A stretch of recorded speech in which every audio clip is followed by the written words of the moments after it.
Yesterday in the East Room, the president painted a pretty dire picture of the air traffic control system in America.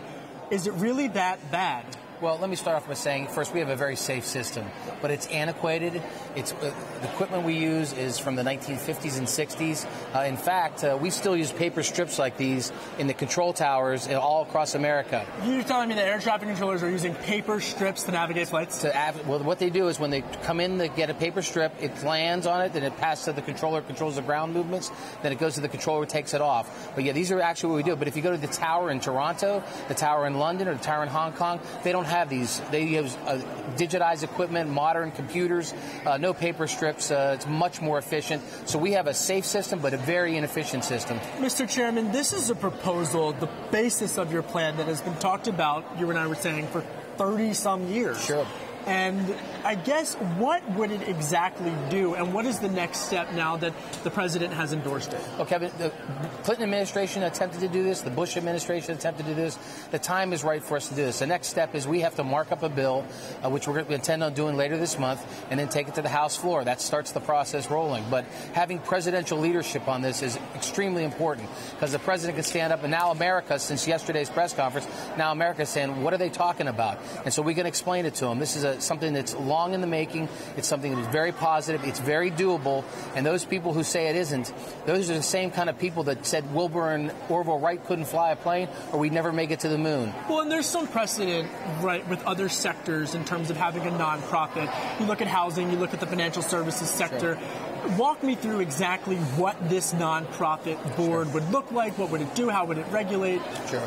Well, again, it would be a nonprofit corporation. It would be the governing body. The board of directors would be made up of the users. It would be the airlines, the general aviation community, the air traffic controllers, the pilots, and government. And then there would be some independent board members elected. And this would be, again, a public corporation, so they'd have fiduciary responsibility to the corporation, not to the people that appointed them. This is going to be a publicly chartered corporation. So again, the laws come into play for a fiduciary responsible, and if you're not, you get in trouble for that. So we feel the time is right for it to separate it, to take a service, a 24/7 service out of government, which again, it's safe, but it's very inefficient and it's very antiquated. You said you got a markup coming up later this month, and then it'll go to the House floor. Have Republican leadership in the House given you assurances that you're going to get a vote?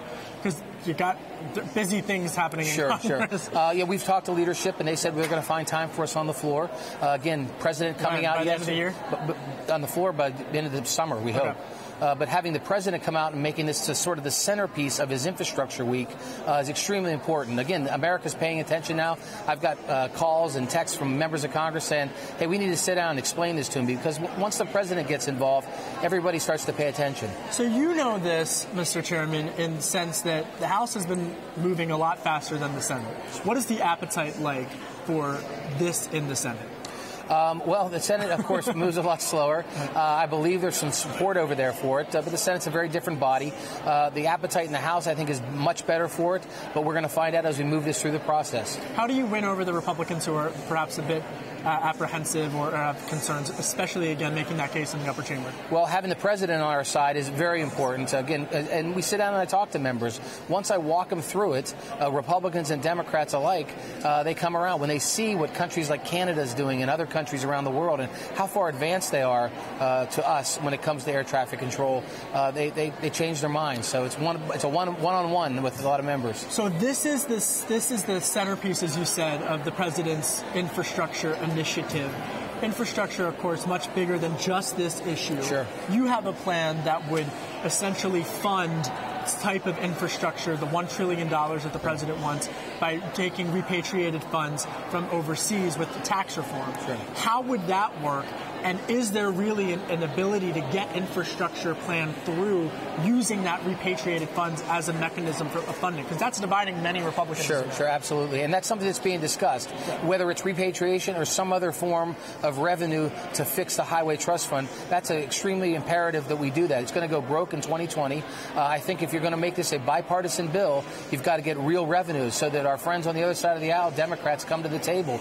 I think they'll do it as long as there's real revenue to fix the trust fund. And working with the president, not only real revenue, but innovative new ideas, which the president has brought to Washington. He's not thinking like the old way. He's thinking innovative. He's thinking outside the box, and I think that's so important for us to do. With Republicans, is an infrastructure bank a non-starter? Federal infrastructure bank, I'm not in favor of. Not in favor of It's it? just another big government program. Money will come to Washington. It'll go down a rat hole. So what I'm in favor of is helping the states to be innovative. Let the states do that if they want to. But the federal government should be a part of that agent of change to say we're going to do things differently. And again, talking with the White House, we're working very closely with the White House, Secretary Chow, making sure we're going to come up with a plan that we can agree to. That's something we can move through the House and eventually through the Senate and get to the president's desk.